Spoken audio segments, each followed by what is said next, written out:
Male infertility के जो issues होते हैं उसके ऊपर बात बहुत कम की जाती है।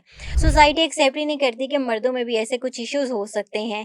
तो आपसे मैं जानना चाहूँगी कि इसकी बेसिक रीज़न क्या होती है? उनमें भी डेफिनेटली इश्यूज आते होंगे, तो वो रीज़न्स क्या होते हैं, कॉजेज़ क्या होते हैं? मेल इनफर्टिलिटी भी एक बहुत बड़ा टॉपिक है और हुँ, जब हम फर्टिलिटी का वर्कअप कराते हैं तो हम हस्बैंड और वाइफ यानी कि मेल और फीमेल दोनों के टेस्ट करवाते हैं, हुँ, जिसमें बेहतर ये होता है कि हम मेल का एक सिंपल सा टेस्ट है जो कि सीमन एनालिसिस कहलाता है, वो अगर करवा लें तो हमें काफ़ी सारा उससे क्लू मिल जाता है कि हमने किस डायरेक्शन में जाना है। Physically he is fine, he hmm, is doing well, he is performing well, उसके अंदर कोई इंटरकोर्स करने में उसकी सेक्सुअल परफॉर्मेंस में मसला नहीं आ रहा, तो हुँ, उसके बाद उसके पानी का टेस्ट करवाया जाता है जिसको सीमन एनालिसिस बोलते हैं। लेकिन मेल इनफर्टिलिटी में अगर एज़ूओस्पर्मिया है यानी कि उसके स्पर्म्स हैं ही नहीं, हुँ, सीमन जो है वो बिल्कुल एम्प्टी है and hmm. It's free of sperms, तो फिर उसके अंदर हम देखते हैं कि क्या रीजंस हैं और दो तरह के रीजन सामने आते हैं। लाइक एक ऑब्स्ट्रक्टिव एज़ूओस्पर्मिया हो सकता है और दूसरा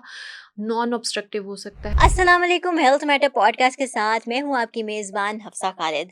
आज हमारे साथ स्टूडियो में जो गेस्ट मौजूद हैं इनका नाम है डॉक्टर राबिया नौशीन, जो कि एक कॉस्मेटिक गायनोकोलॉजिस्ट हैं और इसके साथ ही साथ इनफर्टिलिटी एक्सपर्ट भी हैं। इनसे आज हम कुछ गायनोकोलॉजिकल इश्यूज़ के हवाले से बात करेंगे और हमारी सोसाइटी में जो सबसे मेजर इशू आता है वो बांझपन का है।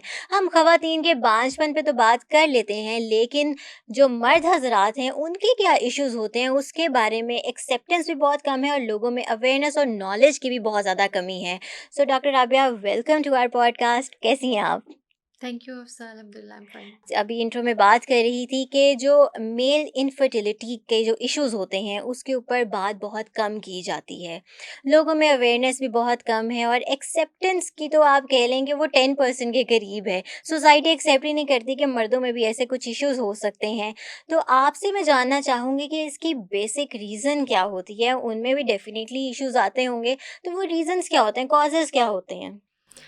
बिल्कुल हफ्सा, मेल इनफर्टिलिटी भी एक बहुत बड़ा टॉपिक है और हुँ, जब हम फर्टिलिटी का वर्कअप कराते हैं तो हम हस्बैंड और वाइफ यानी कि मेल और फीमेल दोनों के टेस्ट करवाते हैं, हुँ, जिसमें मेल का टेस्ट क्योंकि बहुत इजी होता है और उसको सबसे पहले करवा कर हम ये जानना चाहते हैं कि अगर कोई मेल फैक्टर निकलता है तो हम फीमेल को बहुत ज़्यादा लंबे प्रोसेस से या बहुत ज़्यादा उसके टेस्ट ना करवा लें, क्योंकि वो इन्वेजिव टेस्ट होते हैं। उसकी अगर हुँ, ट्यूबल टेस्ट करना है तो उसकी लेप्रोस्कोपी करनी पड़ेगी, जिसकी वजह से उसको एनेस्थीसिया देना पड़ेगा और उसकी बहुत लॉन्ग लिस्ट है हार्मोनल टेस्ट की भी। हुँ, और उससे पहले फिर बेहतर ये होता है कि हम मेल का एक सिंपल सा टेस्ट है जो कि सीमन एनालिसिस कहलाता है, वो अगर करवा लें तो हमें काफ़ी सारा उससे क्लू मिल जाता है कि हमने किस डायरेक्शन में जाना है।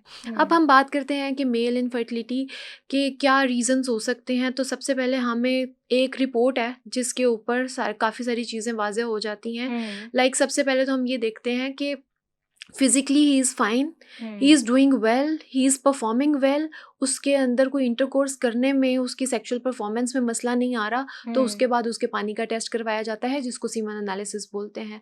अब हम सीमन एनालिसिस में डिफरेंट फैक्टर्स देखते हैं कि उसका वॉल्यूम कितना था जो इजैकुलेट किया, और हुँ, पर इजैकुलेट उसके कितने स्पर्म काउंट हैं और टोटल स्पर्म काउंट कितना है।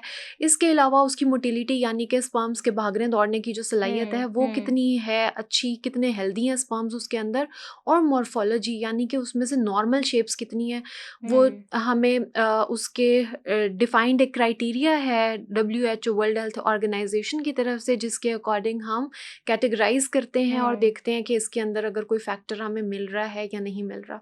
अब अगर तो थोड़ा बहुत ऊपर नीचे है तो वो काफ़ी सारी चीज़ें, जैसे अगर हम लाइफस्टाइल मॉडिफिकेशंस कर लें हुँ, या फिर हम कुछ मेडिकेशंस दे दें सपोर्ट के लिए, हुँ, और उसको हम हेल्दी लाइफस्टाइल यानी कि उसको डेली ब्रिस्क वॉक पे या उसको रनिंग पेस पे डालें, तो काफ़ी सारे फैक्टर्स जो हैं वो इम्प्रूव किए जा सकते हुँ, हैं। हुँ, हुँ, लेकिन मेल इनफर्टिलिटी में अगर एज़ूओस्पर्मिया है यानी कि उसके स्पर्म्स हैं ही नहीं, हुँ, सीमन जो है वो बिल्कुल एम्प्टी है and hmm, it's free of sperms, तो फिर उसके अंदर हम देखते हैं कि क्या रीजंस हैं और दो तरह के रीजन सामने आते हैं। लाइक एक ऑब्स्ट्रक्टिव एज़ूओस्पर्मिया हो सकता है और दूसरा नॉन ऑब्स्ट्रक्टिव हो सकता है। ऑब्स्ट्रक्शन का मतलब जैसे कि आपको सुनने में भी लग रहा है कि कोई रुकावट है उसके रास्ते में, वो कैनाल्स, वो ट्यूब्स जिनके थ्रू टेस्टिस से स्पर्म्स ट्रैवल करके आते हैं, उनके अंदर अगर कोई ब्लॉकेज हो तो उसको हम ऑब्स्ट्रक्टिव कहते हैं, जो कि सर्जिकली करेक्ट की जा सकती है और उसके बाद उनका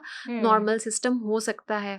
और अगर उसको नॉन ऑब्स्ट्रक्टिव है तो उसके अंदर कोई हार्मोनल इश्यूज हो सकते हैं, कोई जेनेटिक कॉज हो सकती है, और उसकी फिर डिफरेंट आगे से हम वर्कअप करा के देखते हैं और उसके अंदर भी टेस्टिकुलर बायोप्सी पे समटाइम्स हमें स्पर्म्स मिल जाते हैं। राइट। अब एज़ोस्पर्मिया में यही देखना है, लोग इसीलिए नहीं करवाते और बहुत ज़्यादा स्ट्रेस में चले जाते हैं मेल्स, क्योंकि वो ये समझते हैं अगर एज़ोस्पर्मिया आ गया तो इसका इलाज नहीं है। और अगर कोई ऑब्स्ट्रक्शन आप देखें तो कितना बड़ा फैक्टर है, कोई ऑब्स्ट्रक्शन पड़ी हुई है उसको आप दूर करें।